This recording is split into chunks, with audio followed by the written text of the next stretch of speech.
Welcome back. Parts of South Africa have been hit by wild weather this week. Humanitarian aid organisation Gift of the Givers and local businesses are helping flood victims in Konami in the Eastern Cape. More than 1,000 people have been displaced from their homes after heavy rains caused a nearby dam to overflow on Wednesday.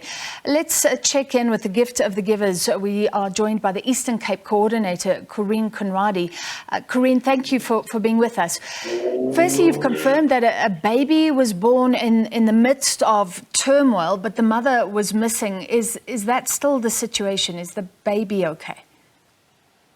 Good afternoon to you and good afternoon to all the viewers. When our teams arrived Thursday morning at the first shelter, there were more than 1,000 people in the shelter with over 120 children. One of them, which was a newborn baby that was in the care of his father. And when we asked him where's the mother, he didn't know where she went to. And Good Samaritans came on board with clothing for the children. Gift of the Givers have given baby nappies, wipes, not just to this baby. There's several other babies that were in need as these families fled with nothing but the clothing on their backs. Still, a second shelter has been opened and 80 to 100 people are currently staying in the second shelter. Is it very crowded? There were reports that it was just difficult to find shelter for everybody.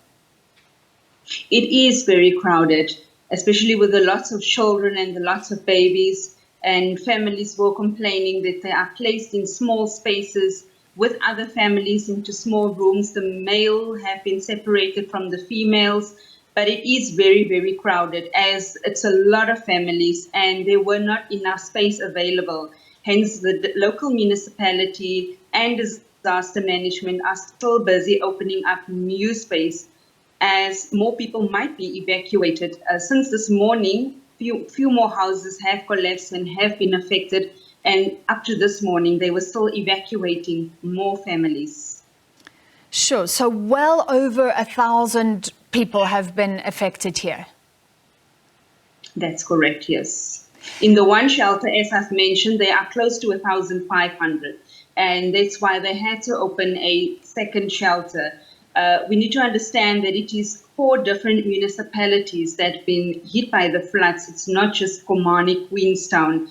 There's people in the rural areas where we've had reports of bridges that has been collapsing, roads that have caved in. One bridge, we are aware, connects 6 different villages. And already in these villages, it's difficult, it's hard life.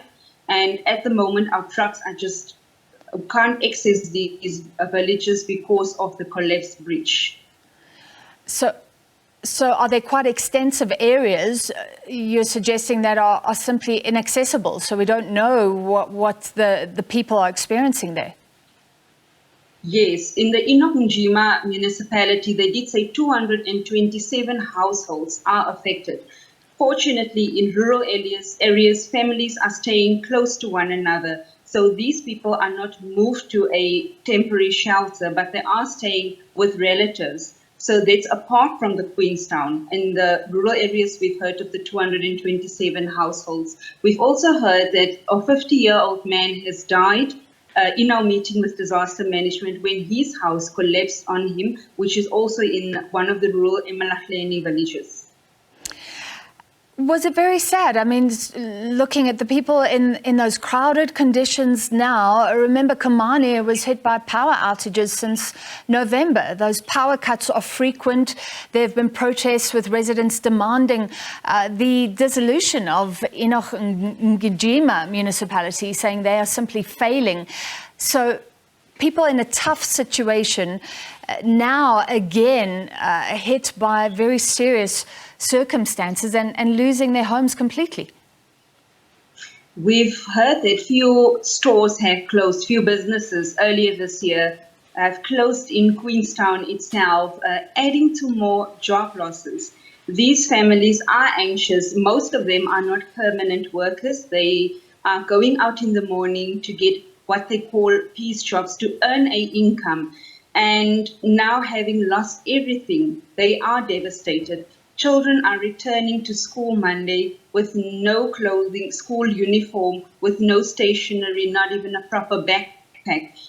So this responsibility is lying on the parents who can't afford to purchase them. And that's why we want to pledge with whoever can assist with clothing, school uniform, hygiene items is essential as well. As you can imagine, all these families living together in these rooms, which are not very breathable.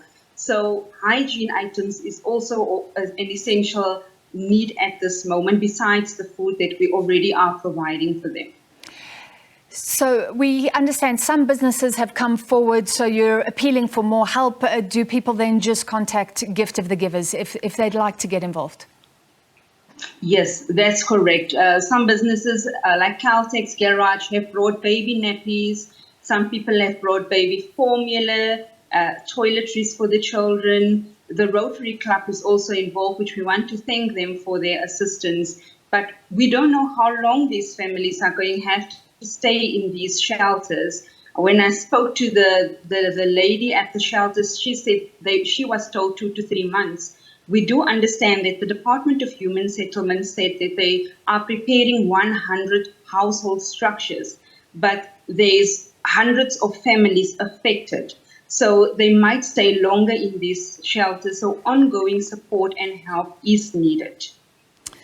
Sure. What a situation. I understand you're going back on Monday, so let's end there. I mean, is everything being done? Are you working well with the municipalities, coordinating with everybody involved to try and help these people?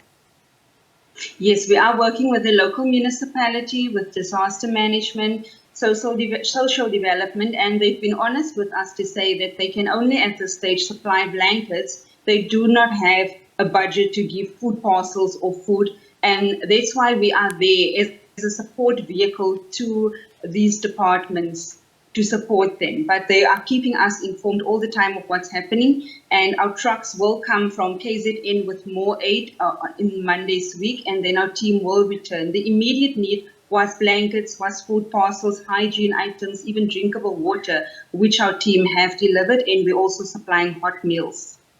All right. Thank you very much for your time. That was Gift of the Givers Eastern Cape Coordinator Corene Conradie.